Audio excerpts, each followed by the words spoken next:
ሰላም ጤና ይስጥልኝ። ዛሬ በጠዋቱ 1:30 ላይ የሰማነውን ዜና ነው ለእናንተ ልናደርስ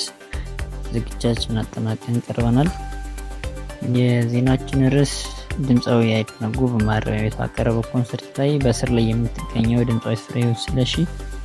መድረክ ላይ ወጣ ከቅንቅንሽ በኋላ አንዳንድ የሀበሻ ቤተሰቦች ምን ሆና ነው ያታሰረችው በሚል ጥያቄ ቀርቦናል። በዚህም መሰረት የታሰረችበት ምክንያትና የተፈረደባት ዓመት ስንት እንደሆነ የሚያሳየውን የክስ መዝገብ እንመልከት። በአቃቢ ሕግ የክስ መዝገብ ላይ አንደኛ ፍሬህይወት ስለሺ፣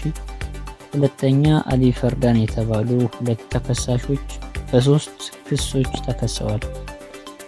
በክሱ ዝርዝር ላይ አንደኛ ተከሳሽ ፍሬህይወት ስለሺ ካልተያዙ ግብረ አበሮቿ ጋር በመሆን ከኢትዮጵያ የግዛት ክልል ውጪ ከኢትዮጵያ ባህሬን ሀገር ለስራ ለመላክ በሚል ሽፋን በሰው ለመነገድ በማሰብ የዘመናዊ ባህላዊ ውዝዋዜ ተወዛዋዦች የሆኑትን በሶስት ክስ የተጠቀሱ ሶስት የተለያዩ የግል ተበዳዮችን ዘመናዊና ባህላዊ ውዝዋዜ እየሰራችሁ በየወሩ $500 ይከፈላችኋል፣ ምግብና መኝታ በጥሩ ሁኔታ ታገኛላችሁ፣ ዳንስና ውዝዋዜ ታቀርባላችሁ፣ ሽልማት ታገኛለህ በማለት የተስፋ ቃል በመስጠት ቀኑን በሙሉ ባልታወቀ ነሐሴ ወር 2014 ዓ.ም ተበዳይ ለጉዞ ከመለመሏቸው ሌሎች ወጣቶች ጋር ባህሬን ሀገር መዳረሻ በማድረግ ለ3 ወራት ለመቆየት የሚያስችለውን የጉብኝት ቪዛ ከባህሬን በቴሌግራም እንደተላከላቸው በኋላ ባህሬን ሲደርሱ ተወዛዋዥ መሆናቸው እንዳይገልጹ በማስጠንቀቅ ለሁለተኛ ተከሳሽ አሊ ፍሬ በማስተላለፍ የሚያስተዳድረውን ሞኖ የተባለው ሆቴል ውስጥ ከሚያቀርቡት ዘመናዊና ባህላዊ ውዝዋዜ በተጨማሪ ሆቴል አገልግሎት ከሚመጡ የሆቴሉ ወንድና ሴት ደንበኞች ጋር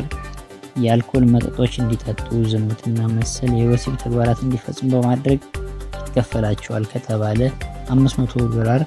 የወር ደሞዝ $200 ለአንደኛ ተከሳሽ ወይም ፍሬህይወት ስለሺ እንዲከፈል በማድረግና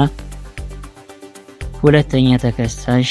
ወይም አሊ ፈርዳን የሚያስተዳድረውን ሆቴል ገቢ ከፍ በማድረግ ከተጠቀመባቸው በኋላ ወደ ሀገራቸው እንዳይመለሱ የጉዞ ሰነዳቸውን በመያዝ ለሌላ ለማይታወቅ ግብረ አበር በማስተላለፍ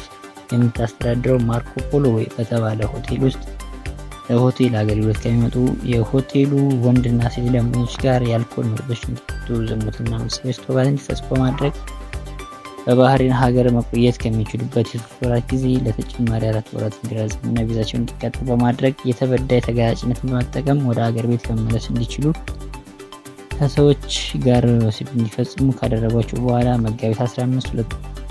2015 ዓ.ም ወደ ሀገራቸው የተመለሱ በመሆኑ በዋና ወንጀል አድራጊነት ተካፋይ በመሆን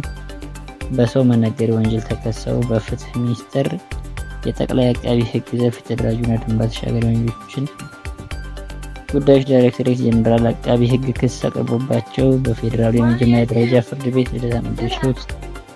ክርክር ሲደረግ ቆይቷል። በክርክሩ ሂደትም አቃቢ ሕግ በተከሳሾች ላይ ማስረጃ አቅርቦ ያሰማ ሲሆን አንደኛ ተከሳሽ ፍሬህይወት ስለሺ በአቃቢ ሕግ የቀረበባትን ክስ መከላከል ባለመቻሏ፣ ሁለተኛ ተከሳሽም አሊ ፈርዳን በችሎቱ ቀርቦ